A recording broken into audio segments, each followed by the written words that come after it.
Buongiorno e bentrovati al nostro consueto approfondimento. Pianificare il futuro significa già oggi scegliere delle scelte consapevoli. Welfare aziendale e previdenza complementare sono degli strumenti sempre più strategici per lavoratori ma anche per le imprese.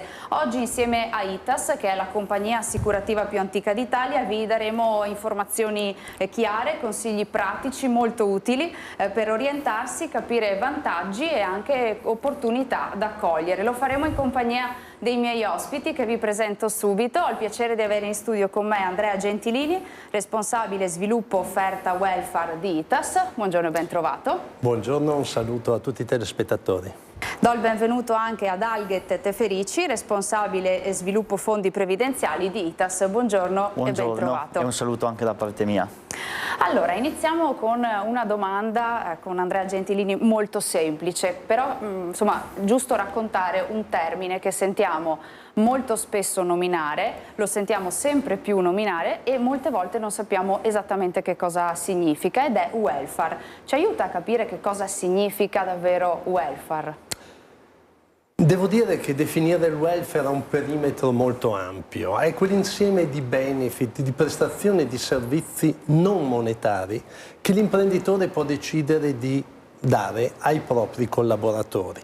E non parliamo quindi di denaro in busta paga, ma parliamo proprio di potere d'acquisto reale e di servizi che vengono affiancati a quello che è il normale salario. Per parlare di qualche numero, visto che il welfare aziendale si è molto evoluto in questi anni, la platea è di oltre 3 milioni di lavoratori che hanno nel proprio contratto la possibilità di impiegare in welfare la quota, ad esempio, dei propri premi di produzione. Se poi andiamo ad ampliare il welfare aziendale per quanto riguarda il rinnovo dei contratti collettivi di lavoro che si stanno rinnovando in questi anni, parliamo dei contratti collettivi di lavoro dei metalmeccanici, del commercio, del terziario, la platea arriva fino a 6 milioni di lavoratori, quindi capiamo che stiamo parlando di un contesto veramente molto ampio e la percezione sociale del welfare aziendale è molto importante. Pensiamo che un'ultima ricerca che ha fatto il Censis poco tempo fa ha portato l'attenzione fino all'80% da parte dei collaboratori che considerano la quota di welfare aziendale una quota veramente importante per quanto riguarda la permanenza nelle aziende o la scelta di un nuovo posto di lavoro. Quindi stiamo parlando di un tema assolutamente attuale ed importante. Spesso confondiamo il termine welfare con soldi in busta paga, no? Lei l'ha chiarito poco fa, non è così, è molto più ampio, è insomma quello che è il potere d'acquisto reale, però spesso sono cose che si confondono, no? Assolutamente, e dobbiamo pensare che è uno strumento contrattuale il welfare aziendale, ma allo stesso tempo non fa parte della quota, ripeto, in busta paga, quelli che sono gli euro che noi troviamo a fine mese in busta paga, ma si tratta di tutta una serie di benefit, di servizi, tutto quello che l'imprenditore può decidere di dare ai propri collaboratori, oltre, ripeto, al salario base che troviamo tutti noi in busta paga a fine mese. Poi andremo anche a vedere nel dettaglio quali sono questi benefit. Chiedo alla regia di Mattia e Antonio di mostrarci la prima slide che riassume proprio i numeri di cui abbiamo parlato poco fa. In Italia nel 2025, insomma, questi sono i numeri, segno che insomma la cultura e la sensibilità in materia di welfare aziendale è sicuramente in crescita, no? Assolutamente, questi sono i numeri dove vediamo anche il valore economico del welfare. In media ogni singolo lavoratore ha quasi 1.000 euro da poter impiegare in rimborsi spese, servizi e quant'altro che aiutano a difendere anche il potere d'acquisto dei nostri salari. Insomma, sempre più una priorità, più per le aziende o più per i lavoratori, anche i giovani lavoratori che si immettono nel mondo del lavoro? Sì, diciamo che è veramente una priorità per entrambi. Da un lato i giovani Chi cerca lavoro oggi è sempre più attento anche alla quota che può ricevere in servizi welfare da parte dei datori di lavoro e comunque da parte delle aziende che stanno valutando come aziende dove iniziare la propria esperienza lavorativa. Allo stesso tempo il welfare aziendale è una leva strategica importantissima per l'imprenditore e per le aziende proprio per attrarre questi giovani, questi lavoratori, ma anche, aggiungerei, un modo per mantenere anche le figure chiave nelle aziende, visto che le statistiche ci dicono che c'è sempre più una mobilità da parte dei lavoratori, quindi è importante veramente per le aziende investire in welfare proprio per trattenere le figure chiave che hanno all'interno delle proprie aziende. È una moda passeggera, una strategia dello Stato? Molti potrebbero vederla anche sotto questo aspetto. È così oppure no? Devo dire che il legislatore in questi anni ci ha dimostrato che non è assolutamente una moda passeggera, ma anzi è una strategia da parte dello Stato, perché se noi andiamo a vedere le ultime leggi finanziarie sono sempre più aumentate le quote che vengono impiegate e vengono garantite da parte dello Stato in termini di detassazione proprio nel welfare aziendale. Sono 4 in particolare le leve strategiche che in questi ultimi anni le leggi finanziarie hanno sottolineato. Prendiamo ad esempio i fringe benefit, dove la soglia esentasse, che per molti anni era stata di 258 euro, oggi è stata innalzata fino a 1.000 euro per tutti i lavoratori, che è raddoppiato a 2.000 euro per i lavoratori che hanno i figli a carico. E qui si tratta della quota di fringe benefit dove l'azienda paga bollette, paga canoni e tutta una serie di spese dirette che paga l'azienda per conto del lavoratore.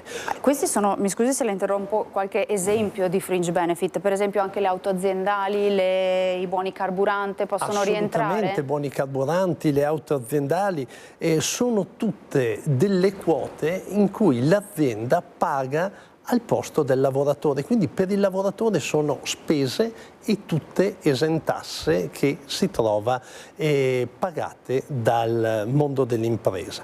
Chiedo alla regia di mostrarci anche la prossima slide, perché riassume proprio, insomma, quello che il legislatore ha mosso, insomma, queste leve strategiche. Abbiamo parlato del fringe benefit e parliamo anche di premi di produttività, anche questi li sentiamo nominare molto spesso. In che cosa consistono? Assolutamente, il premio di produttività sono i classici premi che spesso le aziende magari a fine anno riservano per i propri dipendenti. E queste sono delle cifre che, se il dipendente decide di trasformare in welfare e non mettere in busta paga, c'è una fiscalità molto attenta, addirittura dal 5% è stata diminuita la tassazione all'1%, quindi una tassazione veramente molto limitata, e proprio per incentivare i lavoratori a trasformare in welfare questa quota. Se ci pensiamo, faccio un esempio molto semplice: il datore di lavoro vuole riservare 1.000 euro come premio di produzione per il proprio collaboratore. Se il collaboratore a quel punto può decidere di averli in busta paga, ma a quel punto vengono tassati. Il lavoratore troverà in busta paga circa, in media, sui 600 euro, visto che tutto il resto è in tasse. Mentre se il lavoratore decide nella scelta della trasformazione in welfare aziendale, quei 1.000 euro rimangono una cifra come valore da poter spendere, come dicevo prima, in servizi welfare. Quindi il vantaggio è molto concreto. Per i lavoratori, ma anche per le aziende, certo. Assolutamente. Un'altra leva molto importante è stata quella che ha dato una spinta molto importante al welfare, è quella sui buoni pasto. Per molti anni la quota di esenzione dei buoni pasto era 8 euro, oggi è stata portata dall'ultima finanziaria a 10. Un'altra leva molto importante è un booster che ha dato un grande valore al welfare aziendale, perché ricordiamo che i buoni pasto sono anche una leva che fa muovere poi tutta la nostra ristorazione, i bar e tutto quello che gravita attorno alle aziende. Quindi anche questo sicuramente una quota molto importante. Ultima e non ultimo è la parte della previdenza integrativa che tratterà il mio collega, ma si tratta anche qui di un'attenzione particolare del legislatore proprio per innalzare quelli che sono gli sgravi fiscali per chi decide di trasformare parte del proprio welfare nella previdenza integrativa. Strumenti che negli anni si sono evoluti e sono probabilmente destinati ad evolversi, insomma il mondo cambia, il mondo del lavoro cambia, quindi dovremo aspettarci sicuramente dei cambiamenti, delle migliorie nell'evoluzione del tempo. Direi che le evoluzioni sono molto interessanti, ci saranno sicuramente degli investimenti molto importanti da parte sicuramente delle assicurazioni, ci saranno sicuramente delle evoluzioni da parte del legislatore che, lo vediamo in questi anni, di anno in anno ha ampliato le esenzioni, ha ampliato la leva fiscale che sta alla base dell'attenzione del welfare. Il welfare, devo dire, è una leva strategica straordinaria e il mondo delle imprese se ne è accorto, la sta cavalcando e devo dire noi come mondo assicurativo stiamo incentivando con tutta una serie di prodotti e di servizi proprio questo mondo del welfare. E anche in questo caso lo approfondiremo. Alghet Teferici, finora abbiamo parlato di strumenti che aiutano il lavoratore nel presente, quindi premi di produttività, buoni pasto, rimborsi, servizi. C'è però un altro pezzo di welfare che insomma è meno immediato ma altrettanto fondamentale se non di più, ed è quello che aiuta le persone a preparare, diciamo così, il proprio futuro. Qui entra in gioco proprio la previdenza complementare. Anche in questo caso molto semplicemente partiamo dalle basi. Che cosa si intende quando parliamo di previdenza complementare? Benissimo, per previdenza complementare e più in generale per fondi pensione intendiamo una tipologia di strumento che andrà, in caso di necessità, ad affiancare quella che è la pensione pubblica. Noi sappiamo, per come è strutturato il sistema italiano oggi, che i lavoratori di oggi pagano le pensioni a chi è in pensione oggi. Ovviamente, diciamo, crisi demografica, stipendi piatti, questo comporta che se non ci sono nuove persone che lavorano oggi perché ci sono sempre meno nati, le pensioni pubbliche andranno in difficoltà, tanto è vero che i dati attuali che vengono messi a disposizione dalla stessa INPS indicano un tasso di sostituzione che va dal 55 al 60%. Che cos'è il tasso di sostituzione? È la differenza sostanziale tra ultimo stipendio e assegno pensionistico INPS, e questo vale soprattutto per i lavoratori dipendenti. Per gli autonomi questo valore del 55-60% va a ridursi ancora maggiormente. Pertanto avere uno strumento integrativo come un fondo pensione e quindi a 360 gradi la previdenza complementare non è altro che quel qualcosa che accompagna il lavoratore ad integrare la pensione INPS, ed è per questo il motivo sostanziale per cui sono nati ad origine i fondi pensione. Questo, diciamo, è uno dei motivi cardine. Per come si è evoluta la struttura normativa della previdenza complementare, già con l'ultima manovra di bilancio del 1° gennaio 2026, sono state introdotte tantissime novità, che dopo magari approfondiremo, che vanno ad indicare che cosa? Che è lo stesso legislatore che spinge i cittadini ad informarsi e ad aderire a forme pensionistiche complementari, perché è lo stesso legislatore che ammette, in un certo senso, che le pensioni pubbliche non consentiranno di avere, diciamo, lo stesso tenore di vita che si aveva quando si lavorava.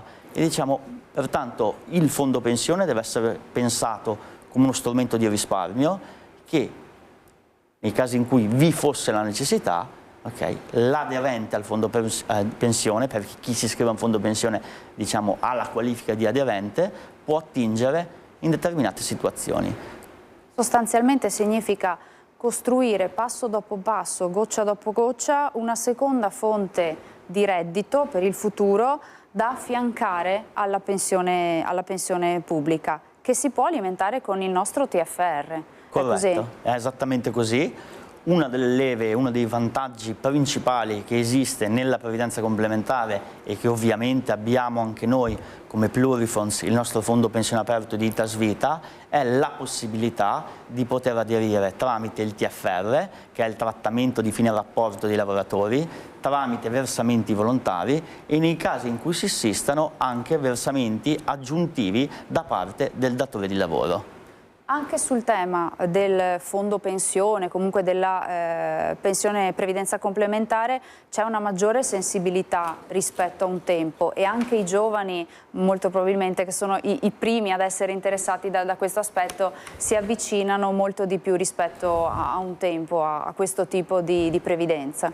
È corretto, la nostra compagnia cerca anche di spingere campagne di sensibilizzazione per quanto riguarda tutto quello che è il mondo dell'educazione finanziaria, perché il fondo pensione, in generale i fondi pensione per come sono strutturati e per come sono costruiti, sono strumenti a capitalizzazione, quindi come dicevamo prima un salvadanaio che viene alimentato con dei soldi e in base all'età ogni singola persona può scegliere una determinata linea di investimento. Questo che cosa significa in termini concreti? Che la persona che si iscrive al Plurifonds, in base al proprio profilo di rischio, in base alle proprie esigenze, può utilizzare quel TFR o quei versamenti volontari per proprio investire sui mercati finanziari in base appunto alla tipologia di linea di investimento scelto. I giovani oggi diventano sempre più istruiti in ambito finanziario ed avere la possibilità di utilizzare il TFR, che ricordiamoci è una quota indisponibile dello stipendio, ovvero il TFR o rimane in azienda o viene destinata a una forma pensionistica complementare. Se rimane in azienda il TFR viene rivalutato con dei coefficienti che è 1,5 più l'inflazione dell'ultimo anno. Okay? Abbiamo un'inflazione del 2%, scusate, si prende il 0,75 dell'inflazione dell'ultimo anno, si somma 1,5 a 0,75 di 2 e si ha appunto il tasso di rivalutazione del TFR che viene poi tassato a fine anno. Nel fondo pensione invece, in base, come dicevo prima, alla linea di investimento scelta, in base all'andamento dei mercati finanziari, viene appunto rivalutato quel tesoretto che si è accumulato sul fondo. Le statistiche e i dati ci dicono che cosa? Che ad oggi la rivalutazione del TFR nel fondo pensione o nei fondi pensione in generale ha sempre battuto quella che è la rivalutazione del TFR in azienda e questo diciamo è uno dei grossissimi vantaggi dei fondi pensione. È vero che non si possono fare delle proiezioni sul futuro, noi non possiamo sapere come andranno i mercati finanziari domani, ma questa è sicuramente una base solida su cui partire per fare la destinazione del TFR all'interno di una forma pensionistica complementare. Quando conviene farlo? Mi viene da pensare che prima è meglio è, no? Cioè già dai primi anni di lavoro, dall'inizio, da subito, no? È esattamente così, perché prima si inizia, al di là del fatto che prima si comincia ad accumulare se ci sono dei versamenti su quella posizione, si comincia anche, diciamo, ad avere quella che è la data di prima adesione alla previdenza complementare. Questa data di prima adesione alla previdenza complementare che cosa consente? Consente di, in un certo senso, sbloccare tutti quelli che sono i vantaggi di aderire ad un fondo pensione. Questo perché la norma, per come è strutturata, per come il nostro legislatore ha creato la disciplina sui fondi pensione, ti dà tantissimi vantaggi, ma ti dice che devi rispettare anche determinati paletti.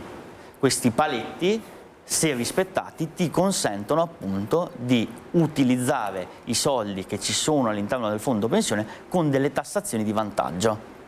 Chiaro, poi approfondiremo anche questo.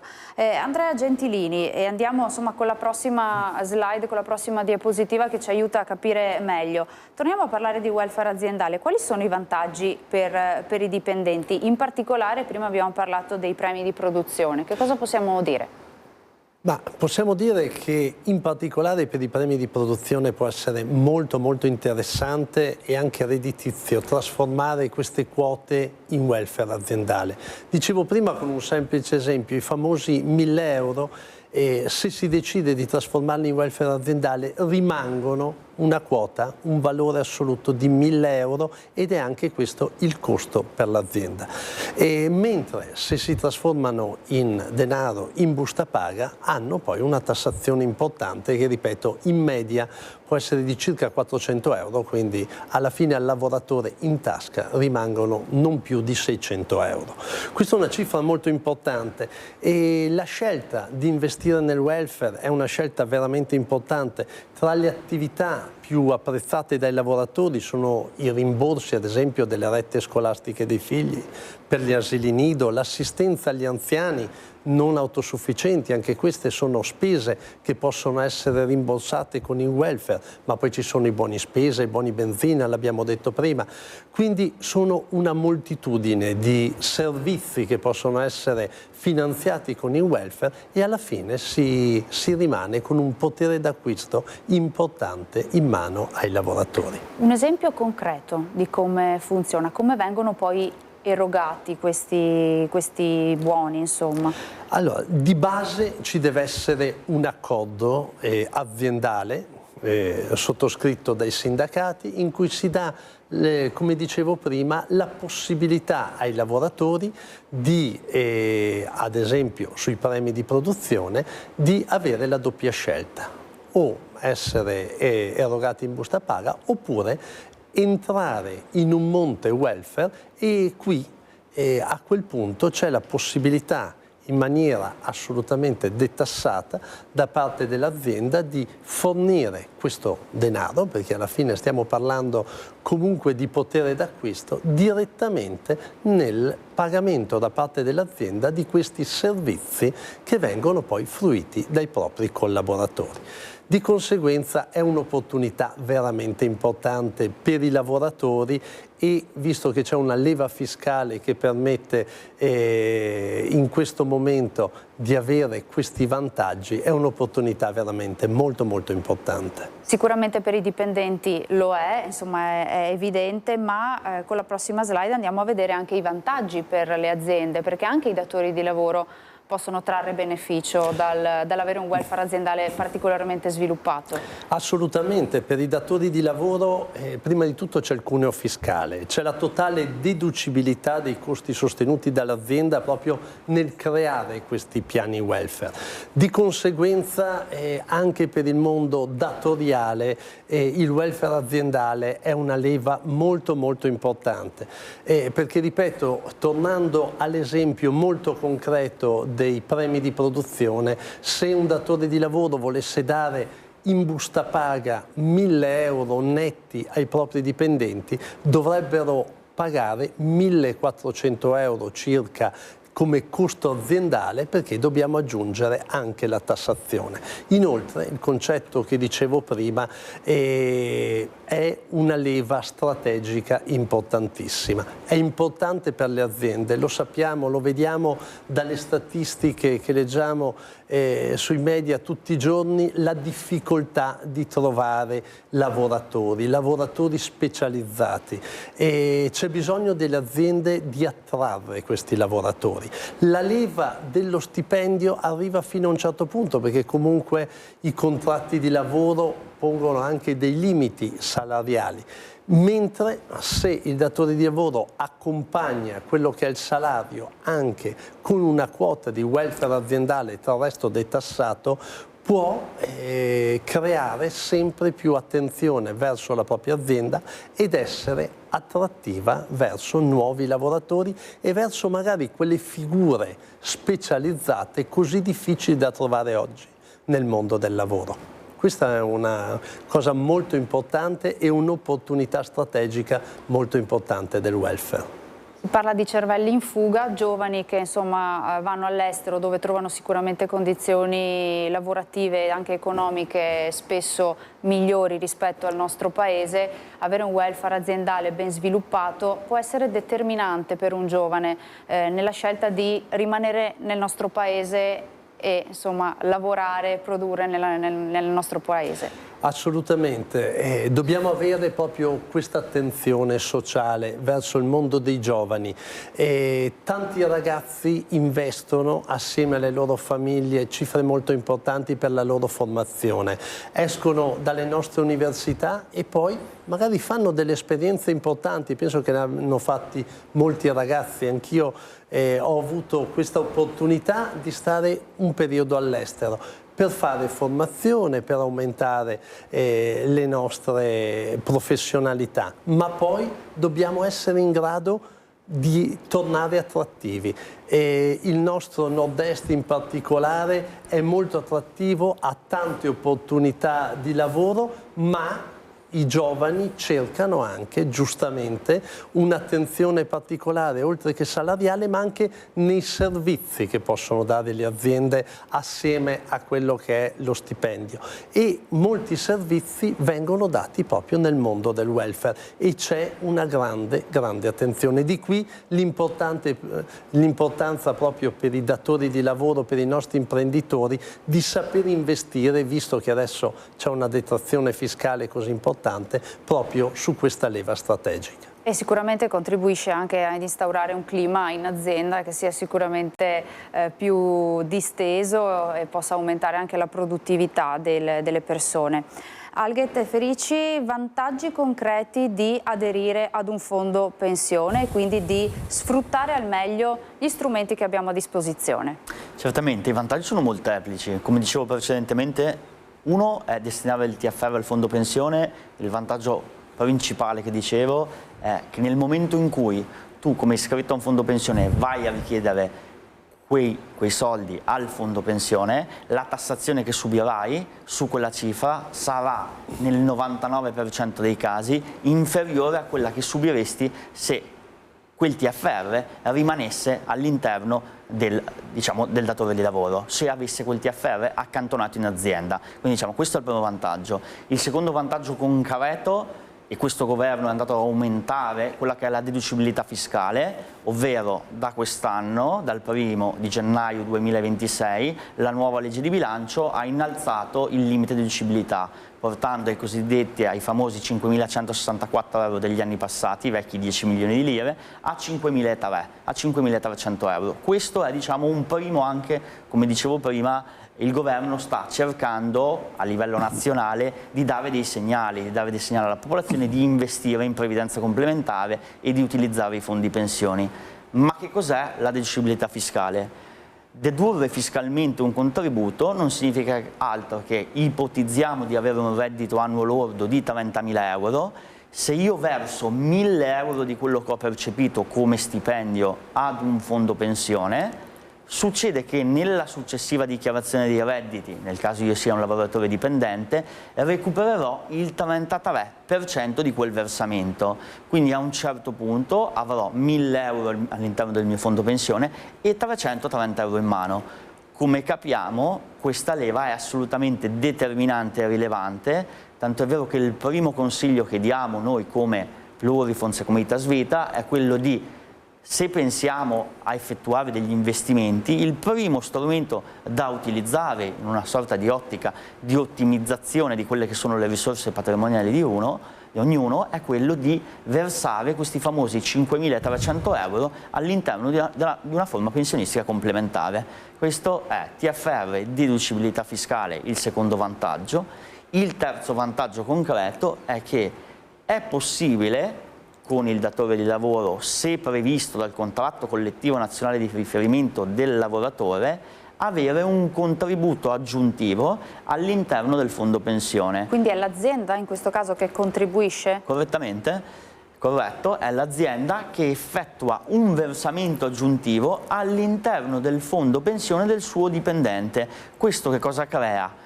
Crea fidelizzazione da un lato, aumento di quello che è quel famoso salvadanaio di cui parlavamo all'inizio, cioè il fondo pensione visto appunto come salvadanaio, visto che hai un ulteriore versamento che va ad alimentare quel salvadanaio, e in un certo senso, se ci pensiamo, è anche direttamente un aumento del reddito, un aumento di quella che è il reddito annuo lordo, perché quel versamento aggiuntivo non va ad essere tolto da quello che è lo stipendio del dipendente, ma è sommato al reddito annuo lordo.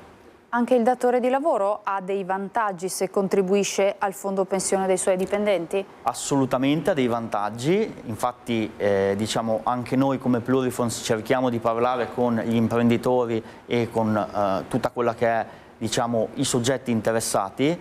I vantaggi concreti per le imprese sono di fatto da un punto di vista la fidelizzazione, perché versare una componente aggiuntiva su un salvadanaio, chiamiamolo, in un fondo pensione di un dipendente, crea sicuramente fidelizzazione. Dall'altro lato evita all'imprenditore di dover andare a rivalutare il TFR. Come dicevo precedentemente, il TFR viene rivalutato secondo alcuni coefficienti. L'onere di rivalutazione è in capo all'impresa, quindi ipotizziamo di avere 10.000 euro come TFR, quel 1,5 più 0,75 dell'inflazione di cui parlavo precedentemente deve essere aggiunto da parte dell'imprenditore, pertanto anche lì si va a eliminare quella che è una componente di spesa aggiuntiva che appunto è quella della rivalutazione del TFR. Il terzo fattore è quello che evita all'azienda di dover diciamo ad andare a fare dei versamenti ulteriori che in un certo senso possiamo chiamare misure compensative, ovvero l'azienda può beneficiare delle misure compensative perché fa la destinazione di quello che è il TFR all'interno di un fondo pensione e questo chiaramente si traduce in vantaggi concreti da un punto di vista di gestione del patrimonio dell'azienda, dell'impresa da parte dell'imprenditore. Chiaro. Noi ci fermiamo per una brevissima pausa di pubblicità, davvero pochi minuti e poi torniamo in diretta tra poco.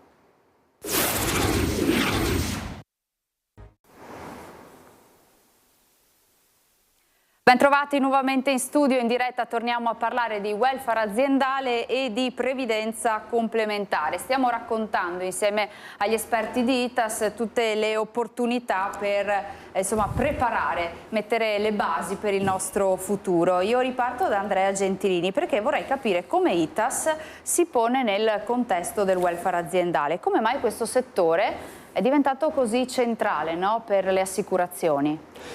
Ma devo dire che per ITAS, ma più in generale per tutto il mondo delle assicurazioni, ci si è resi conto che il welfare è il punto di incontro perfetto tra i bisogni sociali e le imprese.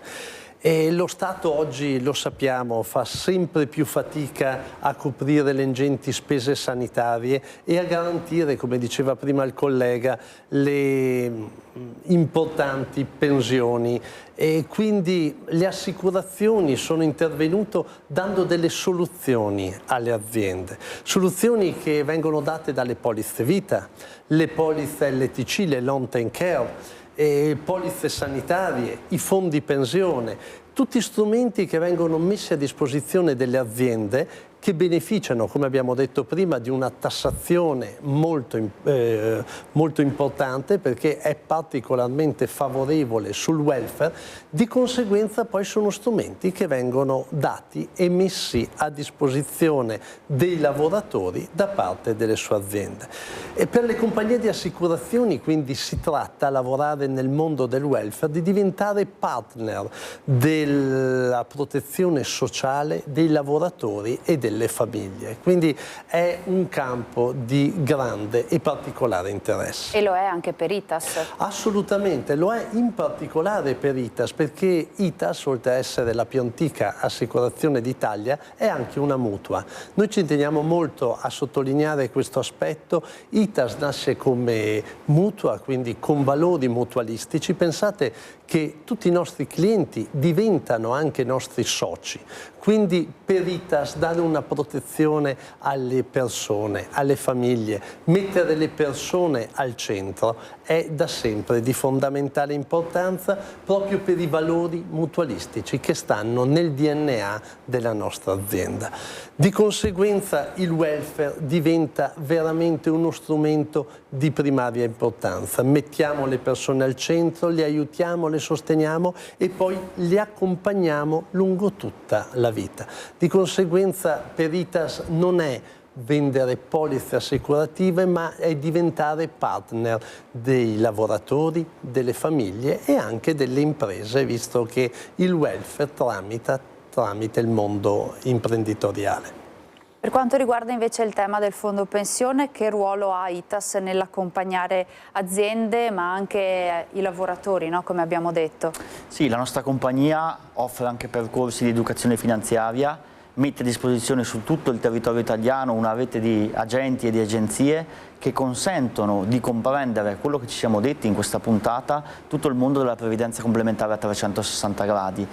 Questo che cosa fa in concreto? Mette nelle condizioni il lavoratore o l'imprenditore di capire quelli che sono i vantaggi reali e concreti della previdenza complementare e del nostro fondo pensione aperto Plurifonds. In questo modo abbiamo sicuramente una collettività più informata e che può quantomeno compiere delle scelte consapevoli, e questo è il ruolo fondamentale che come compagnia e come fondo pensione aperto Plurifonds vogliamo avere all'interno del nostro contesto socio-economico, del nostro contesto sociale. Tanto è vero che anche per le popolazioni, per i più giovani, non esistono costi di sottoscrizioni. Se hai meno di 18 anni, il nostro fondo pensione aperto non ha costi di sottoscrizione, e questo è assolutamente un vantaggio. Come fondo pensione aperto, tra l'altro, da un punto di vista di costo, siamo tra i migliori sotto quello che è il panorama italiano della previdenza complementare, e anche le nostre linee di investimento sono tutte ESG. Questo che cosa significa? Che vanno ad investire con delle tematiche di attenzione a 360 gradi in temi come possono essere, ad esempio, la sostenibilità. Questo è il ruolo che il nostro fondo pensione aperto, vuole avere. Proprio perché spiegare bene il funzionamento e informare è importante, in questi giorni nelle nostre emittenti sta andando in onda una campagna pubblicitaria proprio su questo tema. Vediamo insieme lo spot riguardante Plurifonds. Ci sono attimi che custodiamo per sempre e sogni che meritano di essere protetti. Con il fondo pensione Plurifonds di ITAS Vita, la scelta di oggi è la sicurezza di domani. Regala un futuro che inizia ora. Ti aspettiamo nelle nostre agenzie ITAS. Messaggio promozionale riguardante forme pensionistiche complementari. Prima dell'adesione, leggere la nota informativa sul gruppo itas.it. Ecco, come funziona nello specifico, nel dettaglio, questo fondo Plurifonds? Il nostro fondo pensione aperto, come dicevo, ha 5 linee di investimento che servono a dare un ventaglio di possibilità in base a quello che è il momento di vita della persona. Questo cosa significa? Se abbiamo davanti un giovane, è più consigliato dare la possibilità a quel giovane di utilizzare una linea di investimento magari fortemente azionaria, visto che l'orizzonte temporale è lungo e può avere la possibilità appunto di avere dei rendimenti importanti in base a quello che è stato il prospetto storico del rendimento dei mercati finanziari. E quindi, mi passi il termine, una scelta un po' più rischiosa, tra virgolette. Corretto. Ricordiamoci sempre che parliamo di previdenza complementare, pertanto anche il ventaglio a livello di azionariato dove il gestore finanziario può attingere è sempre ridotto. Quindi in un certo senso ci sono sempre dei paletti che vengono posti dal legislatore in modo da garantire a 360 gradi quello che è l'aderente iscritto al fondo pensione. Certo. Esempio pratico, se mi mancassero 15 anni alla pensione, quale potrebbe essere la scelta più corretta? Anche qua la scelta è sempre di iscriversi a un fondo pensione, indipendentemente da quanti anni mancano effettivamente al pensionamento, soprattutto se sei una persona che ha un TFR, un trattamento di fine rapporto, è sempre consigliato trasferire il TFR all'interno del fondo pensione per beneficiare della tassazione di vantaggio. Come cercavo di spiegare all'inizio della trasmissione, nella migliore delle ipotesi il tuo TFR, se lo richiedi, se rimane in azienda, se lo richiede il datore di lavoro, viene tassato al 23%. Se lo sposti ad un fondo pensione, la tassazione può addirittura arrivare al 9%. Questo, la differenza tra 23 e 9 fa capire l'enorme vantaggio che ha fare la destinazione del TFR all'interno della forma pensionistica complementare. Quindi non c'è mai un motivo, soprattutto se sei un lavoratore dipendente, per non avere un fondo pensione. Quindi è un po' un falso mito credere che il TFR rimasto in azienda sia la scelta più sicura? È assolutamente un falso mito da sfatare, diciamo, con forza. Questo perché, come dicevo prima, nella migliore delle ipotesi 23% rispetto al 9% fa capire quello che è il vantaggio, quello che è l'effort di effettuare questa scelta consapevole e ragionata. In più ricordiamoci, un altro falso mito da sfatare è che nel momento in cui, se io faccio la destinazione del TFR al fondo pensione, nel momento in cui io cesso il rapporto di lavoro, posso sempre richiedere il 100% del TFR al fondo pensione. Quindi non è vero che il fondo pensione è uno strumento vincolato, è uno strumento che dà dei vantaggi di ottimizzazione fiscale sempre migliori rispetto al lasciarlo in azienda. Se invece mi mancassero pochissimi anni alla pensione, servirebbe o non servirebbe stipulare un fondo pensione? Anche in questo caso la risposta è assolutamente sì. L'unica vera cosa che, diciamo, in un certo senso non è possibile fare, e qua devo purtroppo introdurre un passaggio tecnico, è questo: che molto spesso si pensa di lasciare il TFR in azienda, in realtà non è per tutti così. Questo perché, in base alla dimensione dell'azienda, se l'azienda ha più di 60 dipendenti, quel TFR va nel fondo di tesoreria INPS. Una volta versato ad INPS, quel TFR non può più essere versato in un fondo pensione. Quindi un messaggio da dare a tutti quelli che ci ascoltano: se avete un TFR in azienda con meno di 60 dipendenti, versatelo all'interno di un fondo pensione, soprattutto se siete a ridosso del pensionamento, per utilizzare quel differenziale che ho cercato di spiegare prima di tassazione rispetto alla tassazione del TFR in azienda. Andrea Gentilini, che possibili evoluzioni potrebbe avere il welfare aziendale? Come si stanno attrezzando le assicurazioni proprio alla luce del fatto, insomma, che sono tematiche sempre più importanti, imprescindibili per aziende e collaboratori? Sì, devo dire che il welfare aziendale sta vivendo una profonda trasformazione che definirei un'evoluzione del welfare aziendale. Un tempo era visto come uno strumento, si diceva prima, di ottimizzazione fiscale. Oggi è un vero e proprio pilastro dello Stato sociale. E i lavoratori hanno cambiato, e lo vediamo dalle statistiche, un po' le proprie priorità. Un tempo si cercavano più i buoni benzina, i buoni carburanti, i buoni per la spesa. Ora la richiesta si è evoluta e si è sempre più attenti agli aspetti della salute e, come dicevamo prima, della previdenza. In particolare pensiamo a tutta quella fascia di anziani spesso non autosufficienti, e pensiamo che tutti noi, ce lo dice la demografia, siamo in una nazione che sta invecchiando, dobbiamo pensare anche ad avere un'attenzione per quello che sarà il nostro futuro. E di qui ci sono polizze assicurative molto interessanti, le LTC, le long term care, così diffuse all'estero, ad esempio nei paesi anglosassoni, e così poco, ohimè, diffuse in Italia. E il welfare può essere uno strumento molto utile per ampliare la platea delle persone che possono dotarsi di questi strumenti che, se dovessimo trovarci in futuro, ci mettiamo tutti noi ovviamente in questa situazione, nel bisogno di dover avere assistenza perché non più autosufficienti, queste polizze ci permettono di avere quelle risorse finanziarie proprio per far fronte a questi momenti di difficoltà. E se pensiamo quante volte nelle nostre famiglie ci siamo trovati o potremmo trovarci in una di queste situazioni. Questo è uno di quegli strumenti che il welfare aziendale potrebbe aiutare ad implementare, e quindi, ripeto, una platea importante. Quindi la centralità della salute e la centralità del proprio futuro con la previdenza complementare. Se la regia ci mostra i riferimenti nella prossima slide, insomma, possiamo davvero dire che le compagnie assicurative ITAS stanno rispondendo in maniera concreta, efficace e efficiente a tutte quelle che sono le evoluzioni della nostra società in qualche modo. Assolutamente, su questa slide trovate ad esempio i riferimenti sul portale di ITAS Assicurazione, c'è una sezione dedicata proprio sui prodotti al welfare aziendale, ma più in generale al welfare, che ricordo sta diventando sempre più uno scudo di protezione per le famiglie.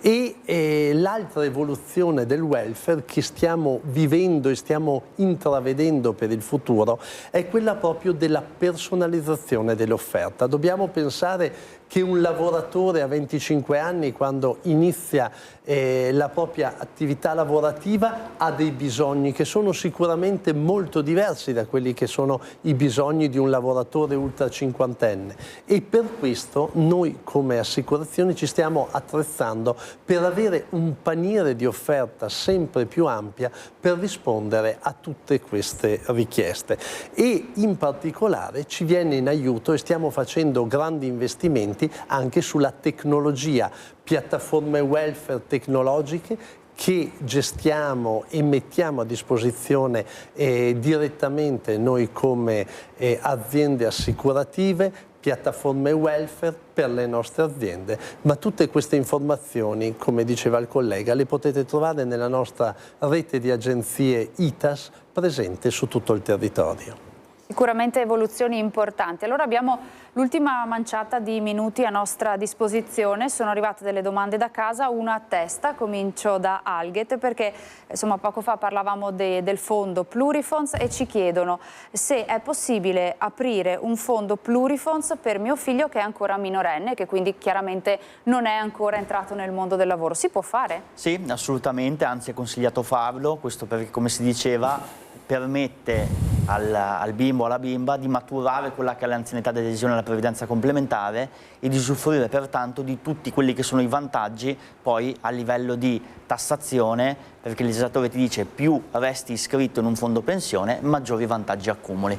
Quindi... Anzi, è molto importante, io credo, anche per instillare una sorta di educazione al risparmio, di cultura al risparmio anche nei più piccoli e nei più giovani, no? È assolutamente corretto, tra l'altro immaginatevi che esistono regioni che credono così tanto nella previdenza complementare che a livello regionale, di legge regionale, fanno destinazioni di soldi pubblici all'interno delle forme pensionistiche complementari per incentivare pertanto anche a livello territoriale, a livello regionale, l'adesione dei nuovi nati.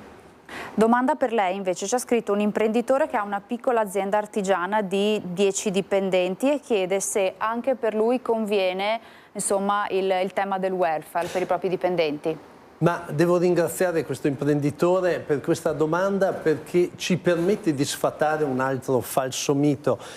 Fino a qualche tempo fa si pensava che il welfare aziendale fosse un investimento solo per le medie e grandi aziende, mentre oggi, e ne abbiamo parlato ampiamente in questa puntata, il welfare aziendale è veramente una leva strategica e un'opportunità per tutto il mondo datoriale e imprenditoriale, e mi permetto di dire in particolare per le piccole imprese artigiane. Si diceva prima, oltre all'ottimizzazione fiscale che è molto interessante, ma pensiamo al bisogno, e come abbiamo detto prima, di cercare lavoratori specializzati, nuovi talenti da inserire nelle nostre anche piccole aziende, perché loro fanno la differenza.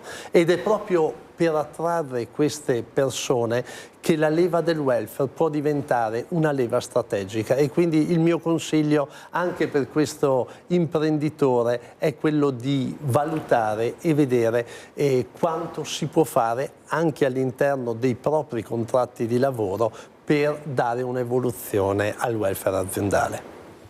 Siamo in chiusura, io ringrazio davvero di cuore Andrea Gentilini, responsabile sviluppo offerta welfare di ITAS, grazie anche ad Alget Teferici, responsabile sviluppo fondi previdenziali di ITAS. Siete stati molto utili, chiari, i temi erano sicuramente non facili ma di attualità fondamentali, insomma speriamo di avervi dato le informazioni corrette per poter preparare già oggi insomma, il nostro futuro che è sicuramente fondamentale. Grazie ancora.